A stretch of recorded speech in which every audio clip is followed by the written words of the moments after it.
Tudo bom, pessoas? Meu nome é Matheus, sou um colecionador de HQs e esse vício já me dominou. Sejam bem-vindos. Antes de começarmos, eu gostaria de pedir que vocês se inscrevam no canal. Estou com uma meta de bater 100 inscritos até o final do ano. Será que dá? Deixem o like e comentem aí, isso me ajuda muito, obrigado. Hoje eu trago uma história que eu li sobre a Red Sonja, escrita por Roy Thomas e desenhada por Esteban Maroto e Santi Casas. Pra quem não conhece, ela foi uma criação do Robert Howard, criador do Conan, entre outros personagens. A primeira vez que ela apareceu foi em um conto escrito pelo Howard chamado A Sombra do Abutre, que foi publicada pela primeira vez pela revista The Magic Carpet Magazine em janeiro de 1934, e em 1973, Roy Thomas, através da revista Conan the Barbarian 23, adaptaram a personagem à versão para a Era Iboriana, para a Marvel Comics. Lembrando que no conto original, seu nome era Red Sonja de Rogatino. No conto, ela aparece defendendo Viena de uma invasão turca. Roy Thomas teve que adaptar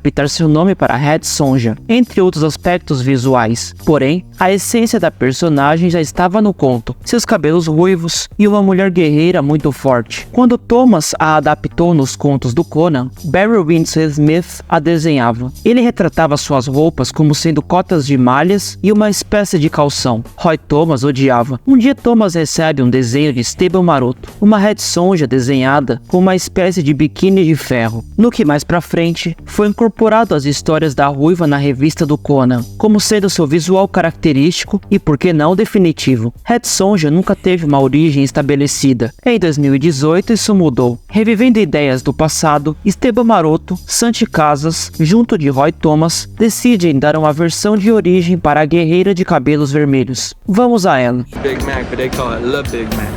Lil Big Mac.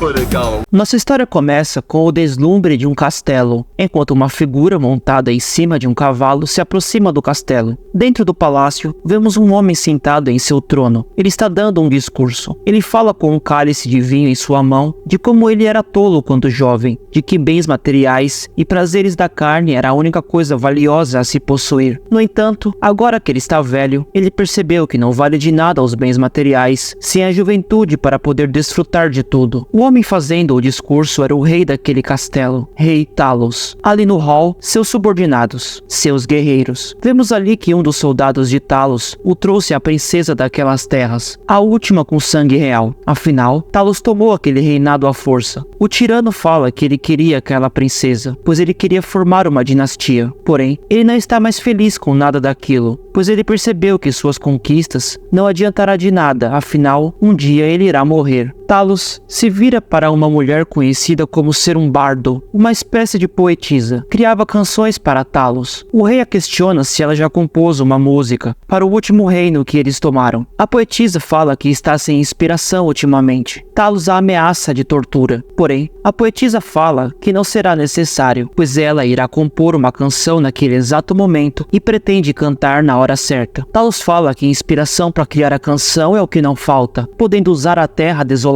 e os crânios dos mortos, usar seus soldados, que são poucos, mas que foi o suficiente para devastar aquela terra de covardes, o povo que sobreviveu e que se tornará seus escravos, os tesouros que ele conseguiu empilhado naquele palácio. Naquele instante, a princesa daquele reino interrompe Talos, o questionando sobre quanto a ela. Afinal, ela se rendeu para que seu povo pudesse sobreviver. Talos fala, passando a mão em um carpete na parede, que a princesa era para ser o símbolo máximo de sua vitória, o símbolo máximo do seu legado. A princesa o interrompe, dizendo se isso mudou. Talos fala que tudo mudou quando ele acordou nessa manhã e percebeu que monumentos e herdeiros não podem substituir a vida. Talos fala que eles não acreditam mais em deuses e nem em almas. A princesa, ajoelhada no piso do castelo, vê o rei Talos se aproximando dela com uma espada em sua mão. A princesa fala que eles poderiam viver juntos por anos ou talvez décadas. Talos a responde que mesmo assim, no final, o implacável tempo os arrancaria um do outro. A princesa o indaga de como ele pode estar tão desesperado quando se possui tanto poder. Talos a responde de que quanto mais se tem, mais a morte irá tirar de você. A princesa, já desesperada, o questiona se ela não tem outra maneira de servi-lo. Talos fala que há uma outra maneira. Ele se aproxima por trás da princesa. A princesa fecha os olhos e naquele momento o questiona de qual. Talos diz que ela pode morrer. Talos corta a cabeça da princesa e fala que cada princesa e camponês que morrer, será um a menos que irá rir quando ele junto de seu reinado perecer. E pede a Chantré, a trovadora, que componha uma canção sobre o objeto de maior cobiça de Talos, aquilo que irá tirar a escuridão de seus olhos, que Chantré cante sobre a fonte da juventude, pois afinal, Talos tinha enviado suas tropas para encontrarem a fonte da juventude, e continuará enviando até que eles encontrem. Porém, Chantré fala que cantará sobre uma tal de Sonja. O tirano não entende. Talos fala que pediu uma música sobre a vida, e Chantré vem com o nome de uma mulher. Chantré pede para o rei ouvir com atenção as palavras e o som de seu alaúde, pois somente Sonja poderá lhe conceder a imortalidade que Talos deseja. Chantré começa a cantar. Somos levados para dentro da canção de Chantré. Em uma floresta, vemos uma menina com uma espada na mão, treinando com um homem. O homem fala para ela descansar a espada em suas mãos, ao ponto de não a senti-las mais. O homem estava ensinando a menina como manipular aquela espada. O homem fala que já ensinou muitos homens a manipular uma espada, porém, nenhum deles tinha a graça que aquela menina tinha, e que possivelmente ela era tão melhor quanto todos eles juntos, exceto por uma coisa, o ódio. Mas não o ódio que os cega, mas sim o ódio que se pode canalizar para se tornar uma fúria virtuosa. O homem não conseguiu terminar seus ensinamentos, pois naquele exato momento ele é acertado por flechas e machados. Sonja grita pelo seu mestre, no que entre a floresta surge um monte de homens, saqueadores, dizendo que se a menina chamava aquilo de mestre, como ela os chamaria. Um dos homens pede para ela largar a espada, pois ele tem algo que ela vai gostar muito mais. Sonja acerta uma cotovelada no homem, dizendo que eles mataram seu mestre. Sonja tenta escapar dali, porém, ela não consegue ir muito longe. Aqueles saqueadores a pegam e amarram em troncos de árvores no chão. Sonja tenta resistir, porém, não há o que ela possa fazer. Um dos saqueadores dá um tapa na cara de Sonja. Esses homens são desprovidos de qualquer tipo de humanidade e começam a insinuar de que irão abusar de Sonja, deixando ali o líder do bando, Abazar, ser o primeiro. E é isso que acontece. Abazar fala que depois dele, todos terão sua vez. Os saqueadores abusam de Sonja, e assim que acabam vão embora, a deixando jogada na floresta para ser morta pelos corvos. Corvos surgem no céu, junto com um raio de luz emanada pelo sol. Sonja, amarrada no tronco de madeira, estava inconsciente. Um corvo se aproxima e começa a picar a corda que amarra Sonja, até que uma de suas mãos esteja livre. Sonja desperta totalmente acabada, cambaleando, no que uma mulher de rosto pintado fala com ela, dizendo que bom que ela levantou sozinha, pois se não tivesse feito, ela a teria deixado naquela floresta para morrer. Diante de Het Sonja, vemos aquele ser em sua frente, aquela criatura com corvos voando ao seu redor, que se auto-intitula de Morrigan. Sonja tenta falar, porém, Morrigan pede para que ela não fale. Sonja fica espantada ao ver aquele ser, pois quando era criança ela escutava histórias sobre Morrigan, uma deusa que pressagia a morte e a danação no campo de batalha. A deusa fala que não faz só isso, que também tece meados de vida para aqueles que possuem força de vontade. Sonja fala para a deusa do porquê após o dia de hoje ela não desejaria a morte. Morrigan fala que pode conceder a Sonja não só a vida, mas a vitória sobre aqueles que fizeram isso com ela, e pergunta a Sonja se ela não quer matar aqueles que fizeram isso com ela. Gritando, Sonja diz que sim. Morrigan manda Sonja largar a sua velha espada, pois ela não servirá mais para nada. A deusa fala que irá mostrar um lugar onde Sonja irá encontrar uma nova espada que será usada para dar fim aos seus inimigos. Sonja diz a Morrigan que ela mostre o local e ela irá, embora ela não consiga nem ficar de pé. Porém, antes de ir, Morrigan fala que Sonja precisa ser purificada de toda a imundície que recaiu sobre ela hoje. Morrigan manda Sonja entrar em um lago purificado. Sonja tira a roupa e entra na água. Sonja nada mais a fundo naquele lago. A deusa manda que ela retorne. Sonja é guiada pela luz do sol. Assim que ela põe a cabeça para fora da água, percebe que todas as manchas de culpa tinham sido deixadas no fundo daquele rio. Sonja sai da água. Diante da mulher surge um unicórnio. Morrigan fala que aquele unicórnio a levará até a fonte da vida. Vida para Sonja e perdição para aqueles que a feriram. Sonja sobe em cima daquela criatura que acreditava que até uns dias atrás não existia. Dias se passaram em que Sonja estava em cima daquela criatura, até que um dia o unicórnio para assustado diante de uma aterrorizante abusadora cachoeira. Diante de Sonja se manifesta um ser. A cachoeira também possuía uma deusa, ou seria Morrigan. A deusa se manifesta dizendo que sabe quem é Sonja, e que para ela ter a espada e o poder que ela quer, primeiro Sonja teria que entregar um sacrifício com sangue. O unicórnio assustado derruba Sonja de suas costas. Sonja naquele momento soube que o unicórnio seria seu sacrifício. As criaturas da cachoeira matam um animal. Com a morte do unicórnio, a água da cachoeira se torna vermelha, recaindo sobre Sonja. A deusa lhe entrega a espada prometida por Morrigan e concede a Sonja uma armadura que a protegerá dos pés à cabeça.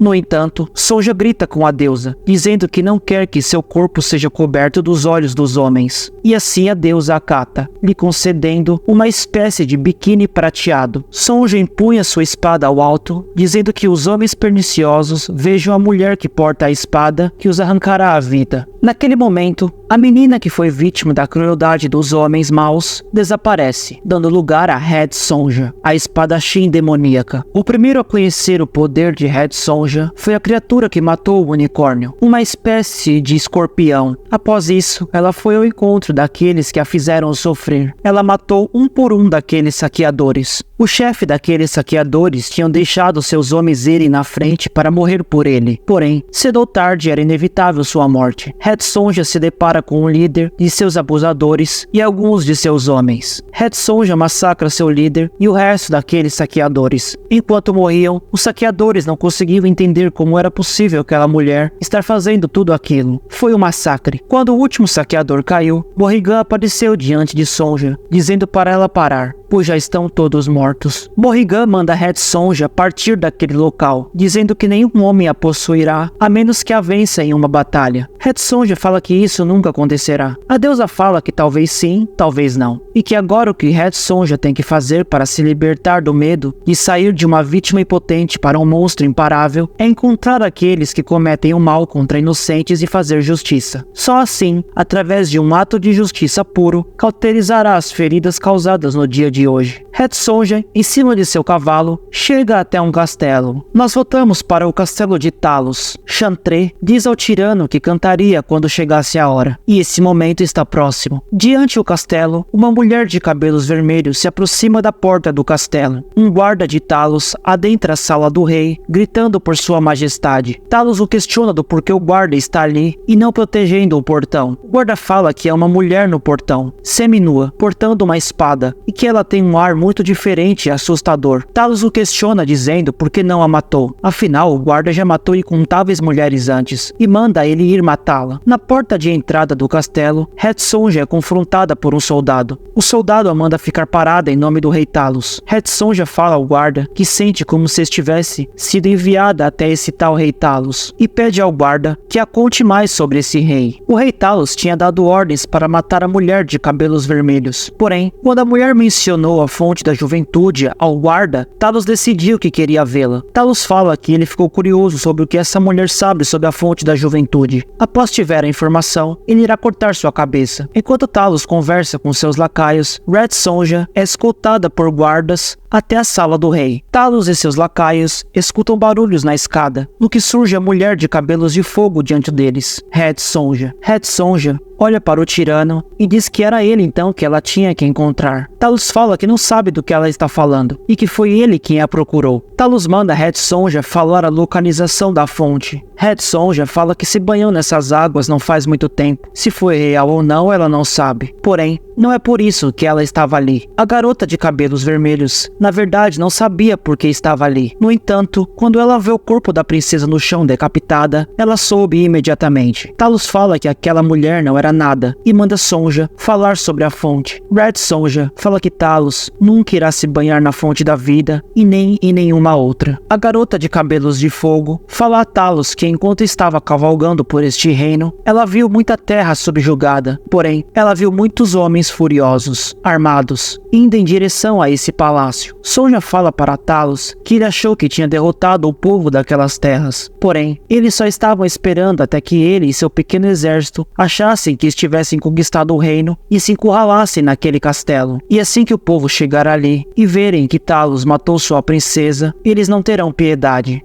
Talos manda Sonja calar a boca Sonja e diz que ela o tirará daquela cilada o dizendo aonde está a fonte da juventude, ou ela morrerá. Talos manda seus homens desarmarem a mulher de cabelos vermelhos. Red Sonja fala que eles podem impressionar alguns camponeses, mas não a ela. Os soldados de Talos vão para cima de Red Sonja. Sonja, com sua espada, começa a decapitar a cabeça dos soldados de Talos. Eles têm a ordem para não a matar, que precisam de Sonja viva. No entanto, Red Sonja não segue essa regra. A mulher de cabelos vermelhos luta para matar, e é o que ela faz. Ninguém consegue nem chegar perto dela. Red Sonja arranca a cabeça de uma mulher seguidora de Talos, dizendo que mata tanto homens quanto mulheres. Talos fica assustado com aquela mulher, dizendo que estão sozinhos, ele e Chantre. Chantre meio que corre dali ao perceber o que ia acontecer. Talos olha para Sonja e fala que seus guerreiros tombaram por não saber o que ela é. Porém, ele agora sabe que ela não é uma mulher comum, e sim um demônio, e que ele está preparado. Sonja vai para cima de Talos. Uma luta de espada começa. Talos também se mostra bom com a espada, porém, não chegou nem perto. Com uma destreza absurda, Red Sonja acerta um golpe fatal em Talos. O tirano não acredita que irá morrer. Red Sonja chuta Talos nas escadas de seu ex-trono. A garota de cabelo vermelho fala que Talos queria uma fonte. Agora, uma jorra de dentro de seu corpo. Red Sonja olha para o último sobrevivente, o criador de canções Chantre, e fala do porquê ela não deveria matá-la também. Chantre fala que é uma criadora de poesias, e que ela estava aguardando pela espadachim demoníaca. Sonja não entende como ela sabia de sua chegada. Chantre fala que um corvo disse para ela. Naquele exato momento, Red Sonja soube quem era aquela mulher e a quem ela servia. Sonja manda a mulher falar para o ser que ela serve que seu trabalho está acabado e que as feridas cicatrizaram, que se ela pretendia trazer uma nova emissária da morte para o mundo, ela conseguiu. Chantre fala que irá dizer que ela criou alguém que salvou algumas vidas, tendo que tomar outras, e termina cantando uma última balada, para somar com aquelas cantadas em incontáveis diferentes realidades. Nisso, temos o deslumbre de possíveis outras realidades com diversas outras Red Sonjas. Essa é uma história que mostra uma dentre milhares de possibilidades de uma origem para Red Sonja. Essa história aborda assuntos como o medo do fim e a ganância a bens materiais, retratada pelo rei tirânico Talos, que por medo da morte decide ir atrás da fonte da juventude. Entre outros assuntos como abuso ou vingança. Temos ali uma personagem misteriosa, Chantre, que é uma espécie de poetisa, que cria canções para entreter o rei. Com o decorrer da história, quando Chantre conta para o rei Talos que ela irá cantar uma canção sobre uma mulher chamada Sonja, fica estabelecida que Talos e Chantre já se conheciam há algum tempo. Ou seja, Chantre estava ali como uma mensageira do caos desde o princípio. Chantre narra a história de origem de como uma menina que foi abusada por saqueadores em uma floresta se torna uma guerreira sanguinária, após ser abordada por uma deusa da morte chamada Morrigan. Roy Thomas ele dá uma origem bem pesada para Sonja, e de certo modo justifica o biquíni de ferro que ela usa. Afinal, não é uma vestimenta para ser usada em um campo de batalha. Porém, a própria Red Sonja pede para que a deusa da cachoeira não a cubra, não cubra seu corpo, como uma forma de provocação aos homens, como quem dizendo, vocês nunca poderão tocar mais nesse corpo por mais que vocês o desejem. Com relação à deusa Morrigan, ela foi tirada da mitologia celta. Ela é uma deusa que pressagia a morte e o caos, e também concede a vida para aqueles que têm disposição e sede de vingança. Ou seja, talvez seja uma espécie de pacto. Red Sonja tem que continuar banhando sua espada com sangue para manter seu, entre aspas, poder, sua espada mágica. Por trás de todo esse arco da Sonja tem ali um ar feminista, até que de certo ponto bem feito. No final vemos que Chantre é uma seguidora de Morrigan, que estava ali somente como uma mensageira do caos, ou ela seria a própria Morrigan. O rei Talos serve exclusivamente como um mecanismo para Red Sonja brilhar e fazer a trama andar, tanto que ele morre rapidamente. É um roteiro curto, nada demais, porém me divertiu. Fica aí o elogio para a arte do Esteban Maroto, que quando está no presente da história é o Santi Casas quem desenha, mas quando era na cantiga de Chantre mostrando o passado de Red Sonja, é o Maroto quem desenha. Como eu gosto da arte dele. Ele tem outras obras muito legais como 5 por Infinito, entre outras colaborações com o Roy Thomas, como o Drácula. Quem sabe eu trago mais pra frente. Bom, esse foi o vídeo. Fiquem ligados nos próximos vídeos do canal. Deixem o like, se inscrevam no canal por favor e comentem aí o que acharam dessa história de origem, se gostaram ou não. E se engajem no canal e bebam água.